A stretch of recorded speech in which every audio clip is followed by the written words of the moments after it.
Merci à Vocation Patrimoine et à Madame de Foucauld de donner la parole pour parler des médinas. Les médinas de la rive sud et est de la Méditerranée ont-elles vocation au développement du tourisme culturel? C'est une question que je vais essayer de vous présenter à travers l'expérience de la médina de Tunis. Alors, une date clé, en 1967, est créée une association de sauvegarde qui avait créée par le ministère de la Culture et la municipalité de Tunis en réaction à un projet de percée qui devait couper la médina en deux. Et évidemment, ce projet qui incarnait les valeurs de la modernité contre la tradition n'a pas été validé, heureusement. Mais ce qu'il faut savoir, c'est que le thème de la percée n'a pas disparu. À Damas, actuellement, il y a un projet de percée à travers le Faubourg Nord, King Faisal Street, qui est à l'examen à l'UNESCO. Et entre 1970 et 1974, il y a eu un projet de sauvegarde de la médina de Tunis aux fins du développement économique conduit par l'UNESCO. Alors je vous prie de noter aux fins du développement économique parce que c'était, il y a assez longtemps, une première perception de la finalité de la démarche.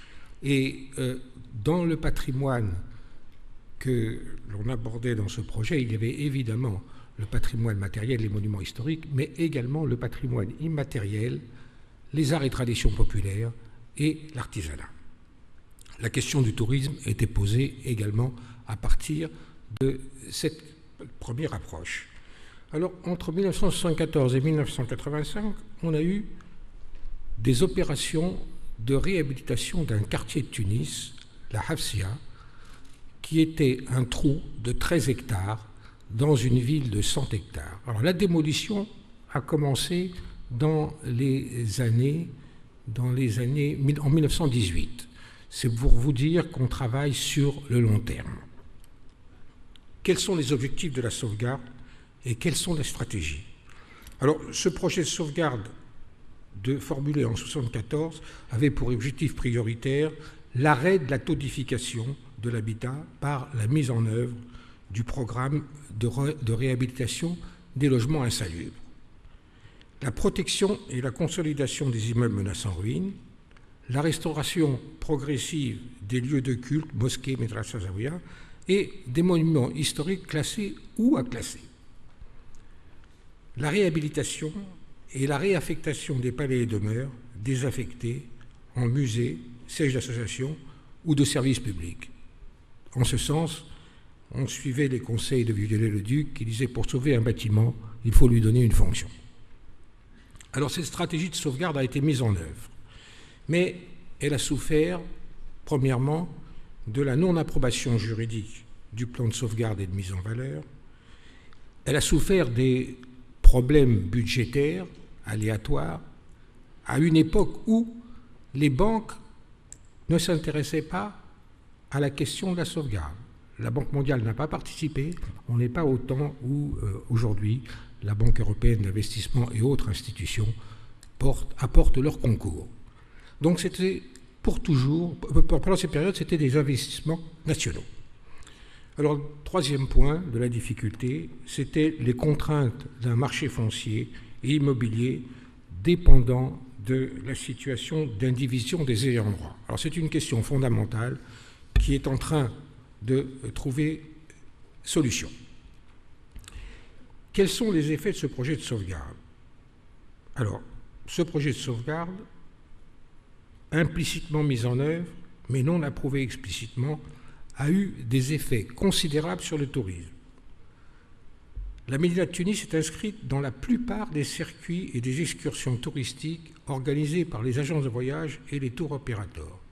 1 million de visiteurs venant de toutes les zones touristiques de la Tunisie traversent la médina chaque année. C'est beaucoup. Alors, les touristes traversent en priorité les souks pour acquérir des souvenirs présentés par les marchands, des guides rabatteurs, comme produits des traditions artisanales. Alors, il n'en est rien.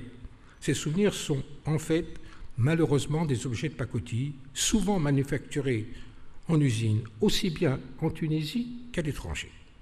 Alors, cette évolution commerciale récente a eu des effets négatifs sur l'artisanat et sur l'homogénéité des souks.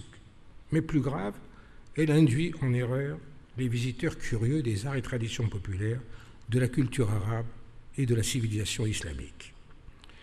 Le projet de sauvegarde a eu des effets d'entraînement sur les activités d'hébergement et de restauration. La réhabilitation, restauration des maisons à patio par leurs propriétaires pour des clientèles nationales ou internationales à la recherche de l'ambiance patrimoniale en centre historique est en cours. L'ouverture de services au profit des clientèles, cafés, restaurants, galeries d'art et d'artisanat, commerce d'antiquités, musées privés. D'une façon générale, le projet de sauvegarde a eu un effet économique décisif. L'augmentation des valeurs foncières et immobilières, en raison du progrès patrimonial, est propice à l'investissement. C'est un très grand changement dans notre situation actuelle. Alors, la dynamique de la sauvegarde et ses effets patrimoniaux. Bien sûr, il y a une dynamique créée par un projet lancé en 1970.